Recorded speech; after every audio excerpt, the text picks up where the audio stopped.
여러분, 우리는 하나님께서 이방 선교의 문을 어떻게 준비하시고 어떻게 그 문을 열어가시는지 확인하고 있습니다. 자, 그 문을 여시기 위해서 하나님께서 두 사람을 준비시키셨는데, 한 사람은 유대인인 베드로고 한 사람은 이방인인 고넬료였습니다. 자, 지금 베드로가 어디 있습니까? 베드로는 요빠에 있습니다. 여러분, 요빠가 어떤 곳인지 기억나십니까? 지도를 한번 보여주십시오. 베드로가 요빠의 무두장인 시몬의 집에서 가이사랴로 가야 되는데, 요빠라고 하는 곳은요, 옛적 선지자 요나가 하나님께서 니느웨로 가서 회개를 선포하라 하셨을 때에, 하나님, 저 니느웨 사람들이 왜 용서받아야 됩니까? 전 그놈들 회개하는 거 싫어요. 용서받고 살려주시는 꼴 못 봐요. 그리고 다시스로 배 타고 도망갔더랬습니다. 그렇게 하나님의 말씀에 불순종해서 다시스로 가는 배를 탔던 곳이 바로 요빠입니다. 그 요빠에서 하나님께서 베드로를 불러 가이사랴로 가라 하시는데, 가이사랴도 니느웨만큼이나 유대인들에게는 정말 끔찍한 곳입니다. 정말 가기 싫은 곳입니다. 그곳에 가기 위해서 하나님께서는 베드로를 기도하게 하시고 환상을 보게 하시고 들려주고 보여주시는데, 그 명령이 너무나 충격적인 명령이었던 거죠. 이방인들에게 하나님의 복음의 문을 열어 제치게 하시는 겁니다. 자, 그런데 이제 베드로는 어떻게 합니까? 요나는 불순종하고 다시스로 갔지만, 요나의 표적을 보았던 베드로, 죽음 가운데서 예수 그리스도를 다시 살리시는 하나님의 부활의 역사를 보았기 때문에 이제 그는 요나의 불순종을 반복하지 않고 가이사랴로 가게 되는 거죠. 그 가이사랴로 가서 만났던 사람이 고넬료입니다. 고넬료는요, 가이사랴에 주둔해 있던 이달리아 부대라 하는 로마군 부대의 고급 장교였습니다. 자, 가이사랴라는 도시가 어떤 도시냐? 여러분, 가이사랴 지도 한번 다시 보여주세요. 조금 보여주시는 김에 더 보여주세요. 가이사랴는요, 영어로 하면 시저리아 그럽니다. 시저리아, 말 그대로 시저의 동네, 시저의 도성, 그런 뜻이죠. 가이사, 시저, 황제를 위해서 세워진 도시니까, 아하, 로마 황제의 식민 통치를 위해서 세워진 그 식민 통치의 본거지가 바로 거기구나. 그곳이 가이사랴입니다. 그 가이사랴에 주둔해 있던 이달리아 부대, 그러니까 로마 본토 출신들로 이루어진 부대, 그 본토 출신 부대의 장교, 그러니까 고넬료는요, 이방인 중에서도 진짜 순수한 이방인, 순수 이방인, 그런 게 좀 이상하긴 한데, 유대인의 입장에서 보면, 로마인의 입장에서 보면 로마인 중에 로마인, 그러나 유대인의 입장에서 보면 진짜 이방인 중에서도 완전 이방인, 그런 사람이 고넬료였습니다. 자, 여러분, 백부장 그러면요, 부하가 100명을 거느린 사람이에요. 로마 이달리아 부대에서요. 여러분, 옛날 일제시대에 일본 순사 앞제비 노릇만 해도 식민지에서는 권세가 대단했어요. 그렇죠? 순사 앞제비만 해도 사람들이 벌벌벌 떨었어요. 그런데 이달리아 본토에서 온 부대에 부하를 100명을 거느린 중대장급의 장교면 그 권세가 어땠겠습니까? 막강한 사람인 거죠. 그러니까 이 사람의 이름이, 우리 옛날 일제시대 때 생각해 보면 그 이스라엘 유대 사회에서 아마 악명 높고 아마 무자비하기로 이름을 막 떨쳤어야 될 것 같은데, 근데 이게 웬일입니까? 이 사람에 대한 평가가 어떠냐 하면, 경건하여, 이방인이요?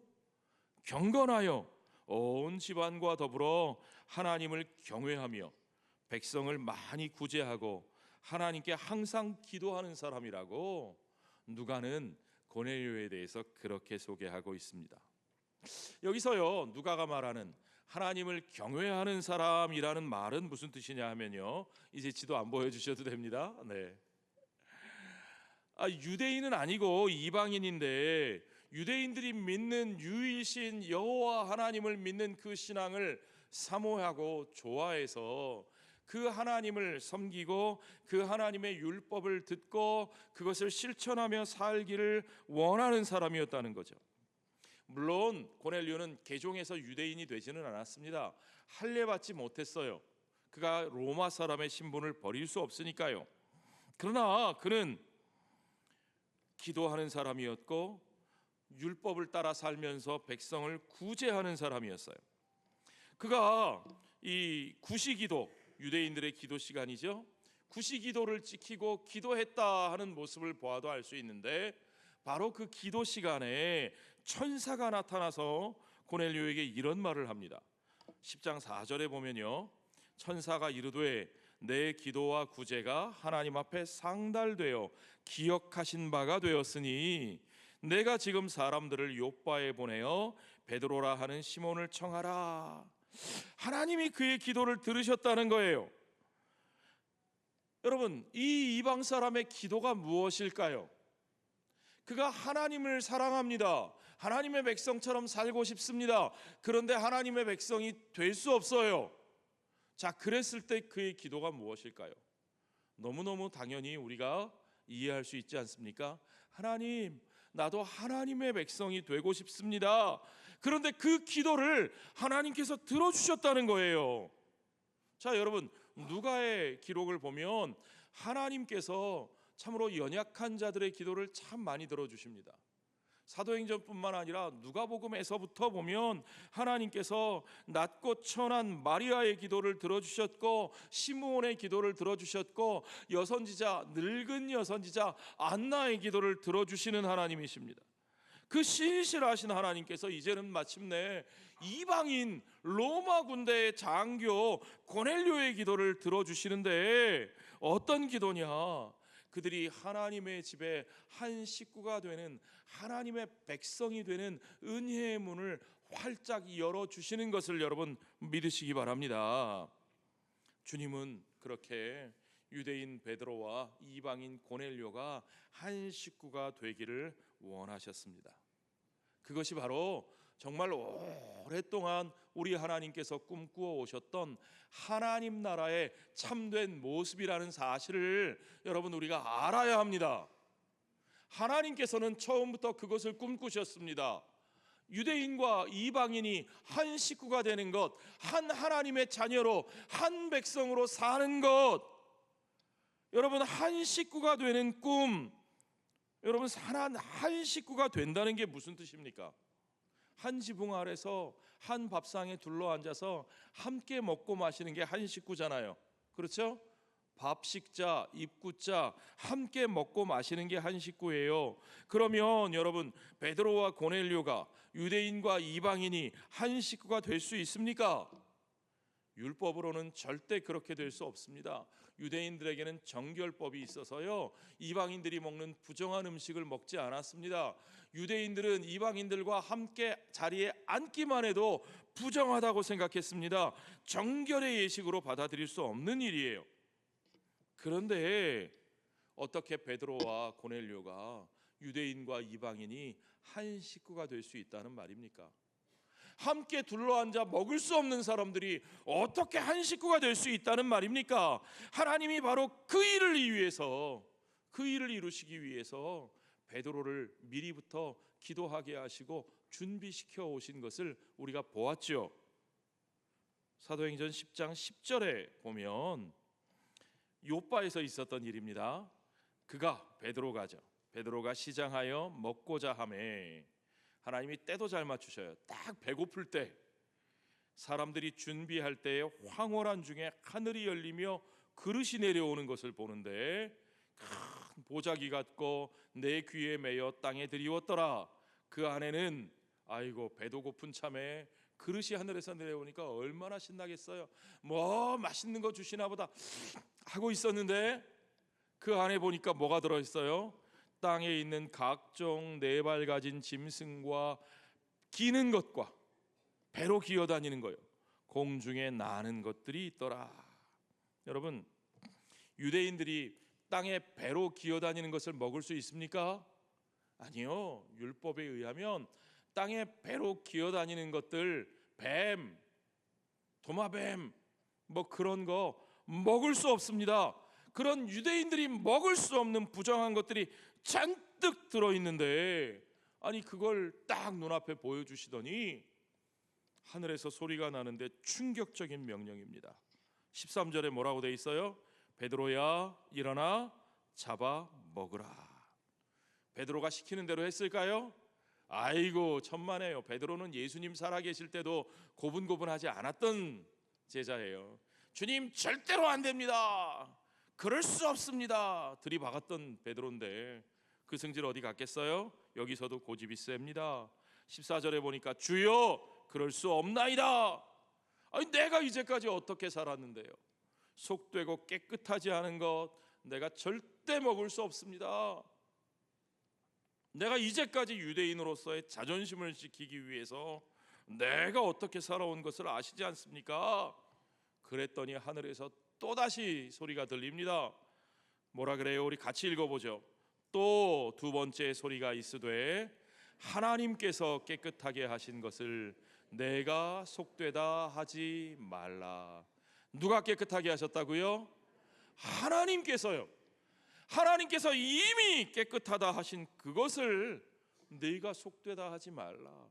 네가 부정하다고 여기는 그것을 하나님께서 이미 깨끗하게 정결하게 하셨다고 선포하고 있습니다. 여러분, 고넬료는 이방인입니다.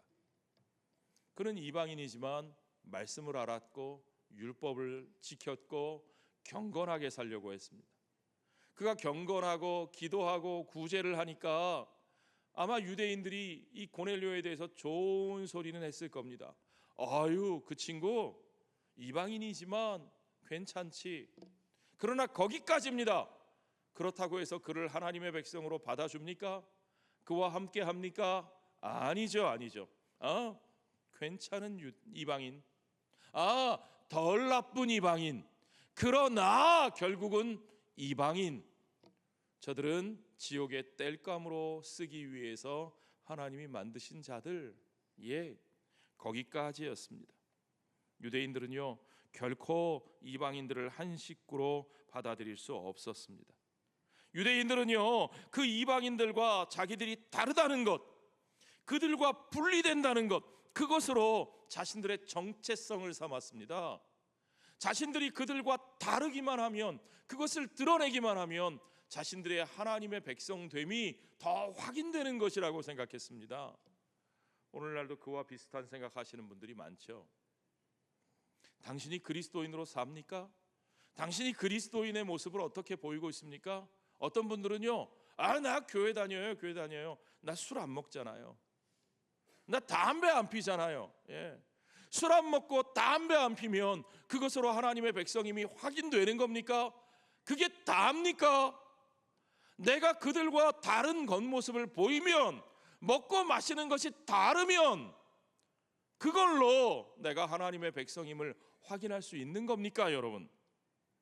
정말 그걸로 충분하다고 생각합니까? 유대인들은 그들과 분리될수록 하나님의 백성으로서 자신들의 정체성이 분명해질 것이라고 믿었습니다. 그것이 하나님께서 그들에게 바라시는 삶의 방식이라고 생각했고, 그것이 율법과 선지자들이 가르쳐주는 것이라고 굳게 믿었습니다. 그런데 여러분, 정말 과연 그럴까요? 하나님이 이스라엘을 택하신 본래의 목적이 무엇입니까? 하나님이 왜 이스라엘을 불러 그들에게 사명을 맡기셨습니까? 구약 성경에서 하나님이 아브라함을 택하시고 한 가족을 택하시고 한 민족을 택하신 이유는 그들을 통해서 열방의 복이 되게 하기 위한 것이었습니다. 한마디로 말하면 그들을 통해서 열방이 복이 되게 하기, 열방이 복을 받게 하기 위함이었습니다. 그들만 구원받고 그들만 복되게 하시는 것이 아니라 그들을 통해서 열방이 구원받고 그들을 통해서 열방이 복을 받고 그들은 열방의 빛으로 세워지는 것이 하나님의 목적이고 하나님의 뜻이었습니다. 그래서 여러분, 구약에 보면, 시편에 보면, 선지자들의 글에 보면 하나님의 메시아가 열방을 유업으로 받으시고 여호와의 종이, 고난받는 여호와의 종이 그들의 빛이 되어서 만방이 여호와의 집에 다시 모여들고 열방이 여호와께로 돌아오고 하나님이 모든 인류에게 남종과 여종과 먼 데서 오는 자와 가까운 데서 오는 모든 자들에게 주의 성령을 부어주실 것을 예언하고 있습니다. 그것이 이사야 선지자의 예언이고 그것이 요엘 선지자의 비전입니다. 그런데 비극적인 것은 뭐냐?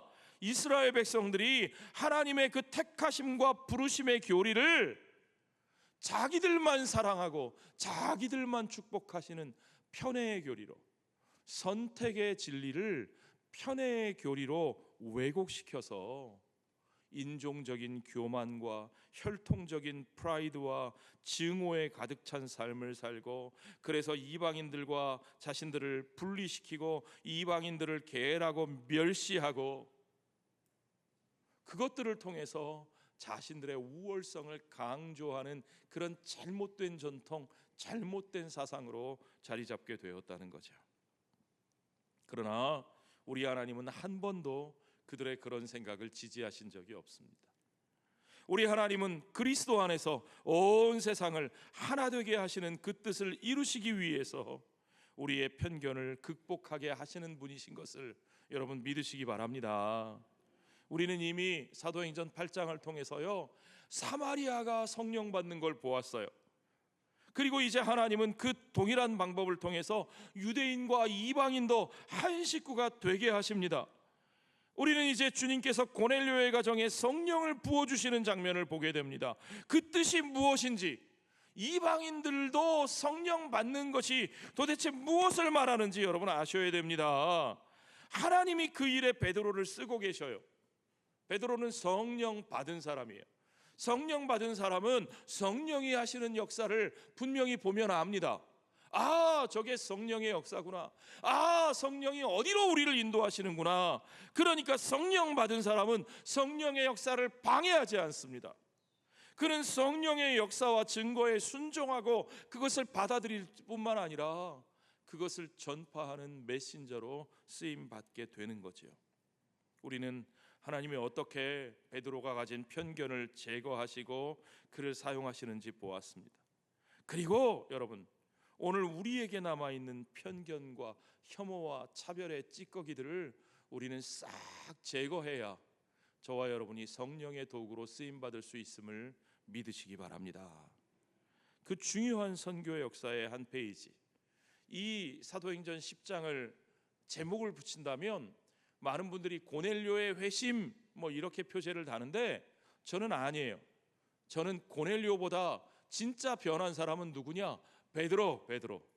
저는 그래서 conversion of Peter, 베드로의 계심이라고 생각합니다. 여러분, 하나님의 복음의 역사가 일어나려면 안 믿는 사람들이 변하는 게 중요한 게 아니라 믿는 우리의 마음이 먼저 변화되어야 하나님의 역사에 쓰임 받는 것을, 그 역사가 일어나는 것을 여러분 믿으시기 바랍니다. 그렇습니다. 내게 있는 편견을 제거하고 성령의 강권하시는 그 역사, 그들을 받아들이게 하시는 그 역사에 순종할 때 성령께서 우리를 통하여 화평의 복음을 전하시고 하나 되게 하는 역사를 이루실 줄 믿습니다. 여러분, 이런 말씀을 드리면 많은 분들이 헷갈립니다. 이상하다. 그러면 하나님의 말씀은 시대에 따라 달라지는 건가?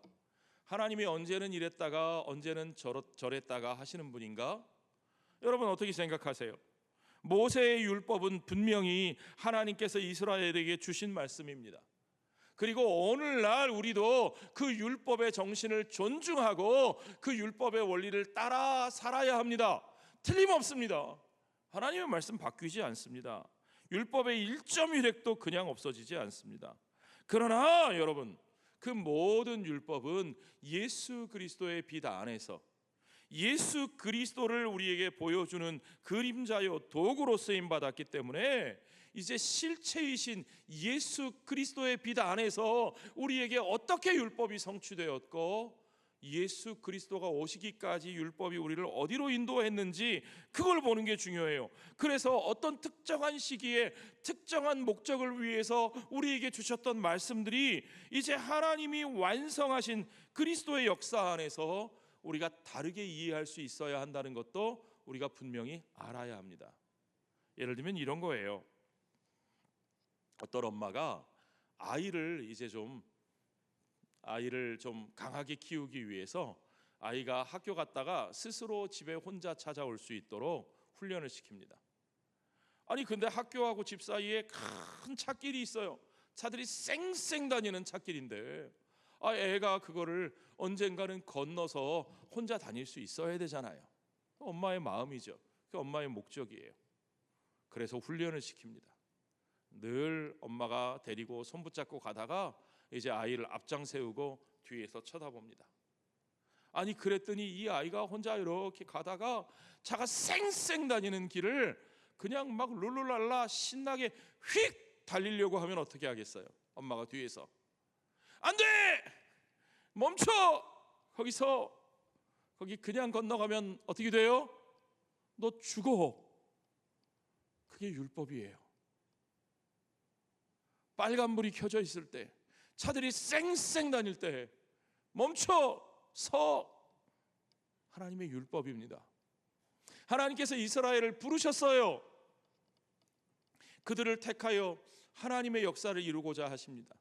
열방 가운데서 하나님의 축복이 되게 하시고 열방의 빛으로 세우려고 하셔요.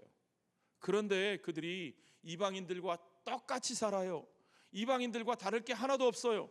그들이 열방의 빛으로 축복으로 세워질 수 있습니까? 그럴 수 없죠. 그러니까 하나님은 그들을 통해서 먼저 하나님의 나라, 하나님의 통치가 무엇인지를 열방 가운데 바로 보여주기를 원하셨어요. 그러려면 먼저 해야 되는 일은 그들을 분리시키는 겁니다. 구별하게 하는 겁니다. 열방과 다른 삶을 사는 겁니다. 빨간불 앞에서 차들이 쌩쌩 다니는 길 앞에서 멈춰 하신 것처럼요. 그런데 계속 멈춰 서 있으면 그 길을 건너갈 수 있어요? 집에 갈 수 있어요? 없습니다. 어머니는 그 때를 보고 있어요. 그 때를 준비합니다. 그리고 마침내 때가 왔습니다. 신호가 바뀌어요. 파란불이 켜집니다. 달려오던 차들이 멈춥니다. 모든 것이 정리되었습니다. 그리고 엄마는 뒤에서 얼른 가. 이제 두려워하지 말고 가. 저기를 건너가. 저곳이 네가 가야 할 곳이야. 저곳이 네가 있어야 할 곳이야. 자, 엄마의 말은 바뀌었죠. 그러나 엄마의 뜻이 달라졌습니까? 아니요, 전혀 달라지지 않았습니다. 그렇습니다, 여러분. 우리 주 예수 그리스도 안에서 하나님께서 이제 그 때를 준비하셨습니다. 그리고 그 때를 이루셨습니다. 이제 중요한 일은 예수 그리스도 안에서 하나님이 이루신 그 은혜를 선포하기 위해서 이제는 이방인들과 분리되는 것이 아니라 이방인들에게 나아가는 겁니다. 그들에게 그 은혜를 전파하는 겁니다. 우리가 그들에게 더러운 것이 묻고 오염되어서 그들과 똑같아지는 것이 아니라 성령 받은 우리들이 그들에게 나아가 그 은혜와 사랑을 전할 때 성령의 능력이 그들에게 전달되고 그들이 변화되고 그들이 새로워지는 것을 여러분 믿으시기 바랍니다. 자, 여러분, 이제 하나님께서 이방인이나 유대인이나 모두 다 똑같은 조건에서 이제 그 혈통의 제한을 넘어서서 그들 모두가 하나님의 가족이 되게 하시는 때가 왔습니다. 바울은 그것을 모든 이들이 믿음으로 의롭다 하심을 얻는다고 선언했습니다.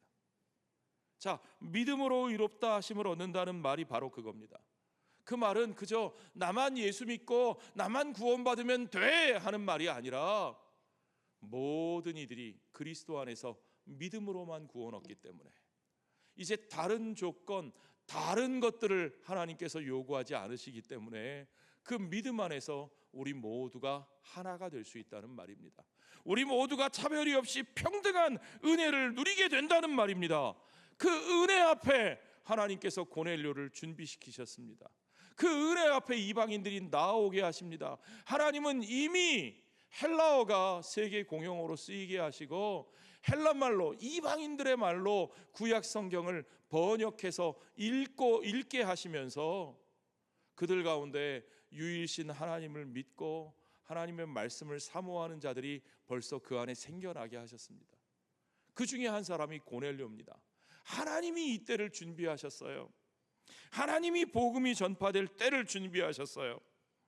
그리고 이제 10장 33절에 보니까 고넬료가 베드로에게 이렇게 말합니다. 이제 우리는 주께서 당신에게 명하신 모든 것을 듣고자 하여, 들을 준비가 됐습니다. 듣고자 하여 다 하나님 앞에 있나이다. 하나님이 준비하신 그때에, 하나님이 준비하신 그 사람들이 하나님 앞에 하나님의 말씀을 듣기 위해서 나와 있습니다. 우리가 알지 못하는 사이에 하나님이 이와 같이 준비하신 것을 여러분 믿으십시오. 여러분이 알지 못하는 사이에 여러분의 이웃들 가운데서도 하나님께서 이와 같이 준비하신 생명들이 있는 것을 여러분 아셔야 됩니다. 우리가 나아가기만 하면 됩니다. 하나님이 준비해 놓으셨다니까요. 자, 이제 고넬료와 이방인들 앞에 하나님이 준비하신 때가 찼습니다. Time is fulfilled. 그 때를 준비하시고 만드신 것이 하나님 자신이십니다. 그렇게 준비된 그들 앞에 고넬료, 베드로는 예수 그리스도로 말미암은 화평의 복음을 전합니다. 그들에게 징계의 복음이 아니고 심판의 복음이 아니고 분노와 복수의 복음이 아니고 그들에게 예수 그리스도로 말미암은 화평의 복음을 전파하고 있습니다. 34절부터 보십시오. 베드로가 입을 열어 말하되 내가 참으로 하나님은 사람을 외모로 보지 아니하시고 각 나라 중 하나님을 경외하며 의를 행하는 사람은 다 받으시는 줄 깨달았도다. 오늘날 우리는 하나님은 외모를 보지 않으신다 그러면 아유 하나님은 얼굴 예쁜 거 안 따지셔, 얼굴 뜯어보지 않으셔, 그런 말로 우리가 이해하는데 여기서 외모라는 말은 그런 말이 아닙니다. 우리가 가진 외적 조건이요, 우리가 가진 외적 조건이 뭡니까? 우리의 인종, 우리의 혈통. 어떤 사람은 나면서부터 귀하게 태어나고 어떤 사람은 나면서부터 사람들에게 천대를 받고 어떤 사람은 남자로 태어나고 어떤 사람은 여자로 태어나고. 그러나 하나님은 하나님 앞에서 그 모든 것들이 아무 소용이 없다고 말씀하십니다. 하나님은 그것으로 사람의 가치를 평가하지 않으십니다. 하나님은 그가 검은 사람이든 하얀 사람이든 노란 사람이든 그가 부자이든 가난하든 남자이든 여자이든 그 어떤 사람이든지 간에 하나님을 경외하며 의를 행하는 그 모든 이들을 그리스도 안에서 다 받으시는 것을 여러분 믿으시기 바랍니다. 그 모든 하나님의 뜻이 메시아 예수를 통해서 어떻게 성취되었는지 베드로가 그 이야기를 전하고 있습니다. 36절에 보십시오. 만유의 주 되신 예수 그리스도로 말미암아 화평의 복음을 전하사 이스라엘 자손들에게 보내신 말씀, 이스라엘 자손들에게 하나님께서 들려주셨던 말씀, 이제까지 선지자들을 통해서 모세와 선지자들을 통해서 들려주셨던 말씀이 무엇이냐? 천하 만민에게 복을 주시기 위해서 아브라함의 자손들을 택하여 부르셨던 바로 그 이야기입니다. 다시 말씀드리지만 이것은 하나님이 그들만을 사랑하신다는 편의 이야기가 아니라 그들을 택하여 불러 그들을 통하여 만민을 복주시겠다는 하나님의 구원의 역사의 과정의 이야기입니다. 아브라함과 이삭과 야곱에게 주신 약속을 온전히 이루신 분은 십자가에 달려 자신을 내어주신 하나님의 어린 양 예수 그리스도이십니다. 참 이스라엘 되신 그분을 통해서 아브라함과 이삭과 야곱에게 주셨던 약속이 비로소 성취되었다는 겁니다. 하나님이 그 예수를 통해서 회개와 속죄와 변화의 길, 용서와 화해의 길을 열어주셨습니다. 이제 그것을 통해서 이스라엘이 이 세상의 빛으로 천하 만민에게 복을 주시는 하나님의 백성으로 이 땅에 세워지게 되신 겁니다. 그 일을 이루신 분이 바로 십자가에 죽으신 하나님의 아들 예수 그리스도시라는 겁니다. 그리고 우리의 삶은 그를 통해서 이루시는 하나님의 그 계획 안에서 그 복음의 복을, 화평케 하시는 복을 우리가 누리고 그리고 그것을 전하는 것입니다. 여러분, 그러면 예수 그리스도 안에서 하나님이 이루신 일은 이스라엘을 통해 이루고자 하셨던 계획이 취소되는 겁니까? 율법을 주셨던 뜻이 취소되는 겁니까? 아니라니까요. 오히려 그 이스라엘을 향한 계획이 예수 그리스도를 통하여 성취됨으로써 이제는 진짜로 그 하나님의 백성들이 만민에게 복이 되는, 열방의 빛이 되는 하나님의 약속을 온전히 이루어지게 하신다는 거죠. 자, 여러분, 그것을 베드로가 증거하고 있습니다. 그것을 베드로가 증거하기 위해 베드로가 한 메시지는 이렇습니다. 첫 번째, 하나님은 예수를 통해 이 땅에 평화의 메시지를 보내셨다는 겁니다. 하나님은 예수님을 통해서 전쟁과 증오가 아니라, 싸움과 복수가 아니라 평화의 메시지를 선포하셨습니다. 여러분, 예수님은 누가복음 19장에 보면 예루살렘 성을 보시면서 우십니다. 가까이 오사 성을 보시고 우시며 이르시되 너도 오늘 평화에 관한 일을 알았더라면 좋을 뻔하였거니와 내 눈에 숨겨졌도다. 그들이 주님께 호산나 다윗의 이름으로 오시는 이여 외치면서도 그랬던 이유는 예수 그리스도께서 메시아가 칼빼 들고 자기들을 기적으로 인도해서 저 로마 사람들을 물리치고 짓밟고 자기들을 위한 나라를 세워줄 것이라고 생각했습니다. 그게 하나님의 나라라고 생각했습니다. 그러나 예수님은 그렇게 하나님의 나라가 이루어질 수 없다는 사실을 그들에게 가르치십니다. 오직 하나님의 평화가, 사랑과 용서와 화해가 그들에게 삶의 길인 것을, 생명의 길인 것을 예수님은 분명하게 선포하셨습니다. 그런데 그 예수께서 십자가에 못 박혀 죽으셨습니다. 그러니까 유대인들은 저가 나무에 달려 죽은 걸 보니까 하나님의 메시아가 아니고 저가 하나님의 저주를 받은 것이 틀림없다고 말합니다. 로마 사람들은 나무에 달려 저렇게 무참하게 죽은 자가 무슨 왕이냐 손가락질합니다. 유대인들이 손가락질하고 이방인들이 손가락질하는 그 메시아를, 그러나 하나님은 그에게 성령으로 기름을 부으시고 그에게 능력을 더하셔서 그를 통하여 병든 자를 낫게 하시고 죽은 자를 일으키시고 앉은 뱅이가 걷게 하시고 보지 못했던 자가 보게 하시는 역사를 하나님께서 확인해 주셨습니다. 하나님께서 그 메시지를 인정하셨습니다. 그러니까 그가 바로 하나님의 메시아, 하나님의 메신저라는 사실을 하나님께서 입증하신 거죠. 또 베드로는 하나님이 그분과 함께 하셨다고 증언합니다. 하나님이 그와 함께 하셨다는 말은 역대 이스라엘의 왕들이 진짜 올바른 영적 리더십을 가졌다는 뜻이에요. 모세가, 다윗이, 솔로몬이 그렇게 하나님과 함께 하시는 복을 누렸던 사람들입니다. 그러니까 예수님께서 하나님과 함께 하시는 자가 되셨다는 것은 하나님의 임재가 바로 예수 그리스도의 길 가운데 함께 있었다는 말입니다. 우리가 그것을 어떻게 확인할 수 있습니까? 궁극적으로는 하나님께서 그를 죽은 자 가운데서 살리셨습니다. 할렐루야. 예수의 부활은 예수가 선포하신 평화의 메시지가 그것이 바로 하나님의 길이었다는 사실을 우리에게 결정적으로 입증해 주는 사건이 아닐 수 없습니다. 우리는 예수의 부활을 보았습니다.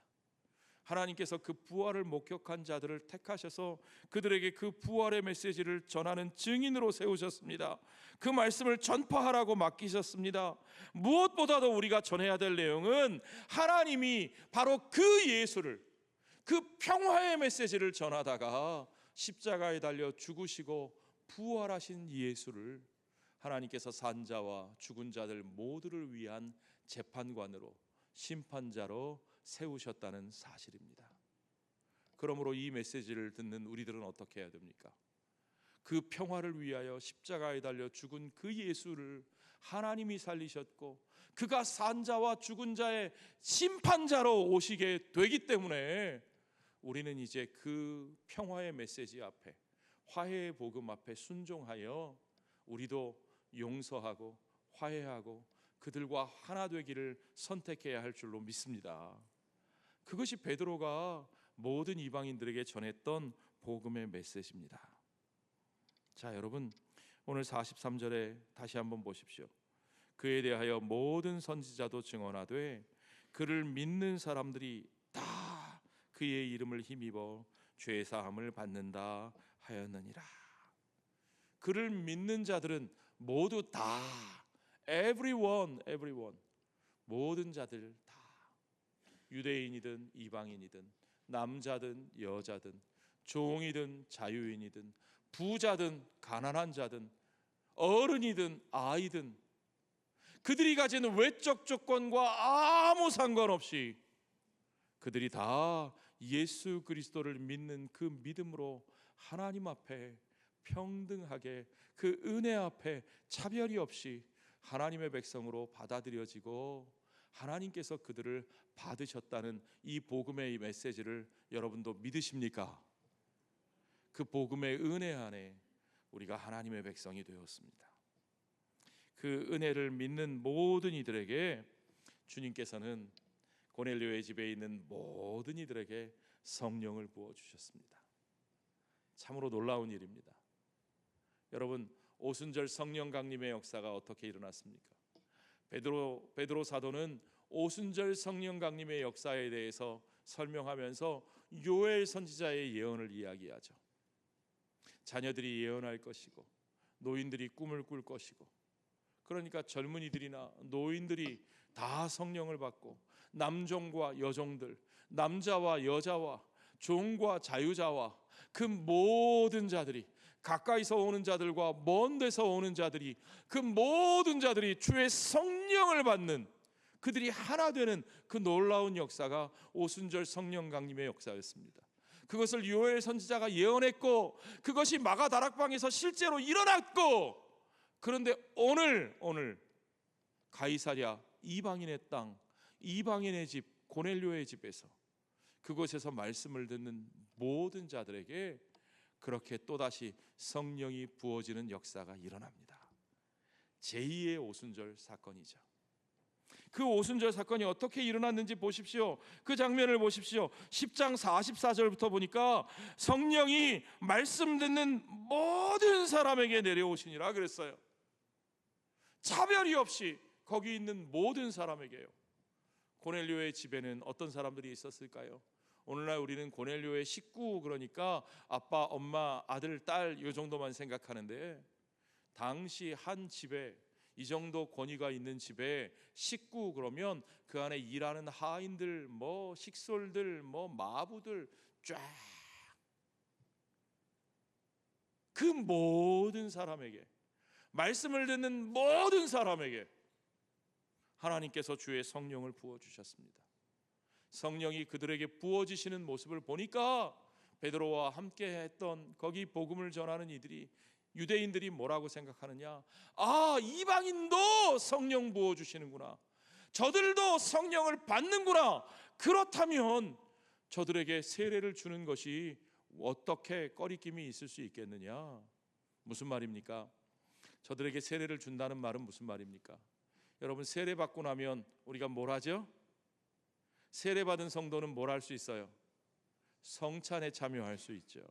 성찬에서 우리가 뭘 하죠? 먹고 마십니다. 함께 먹고 함께 마시는 거예요.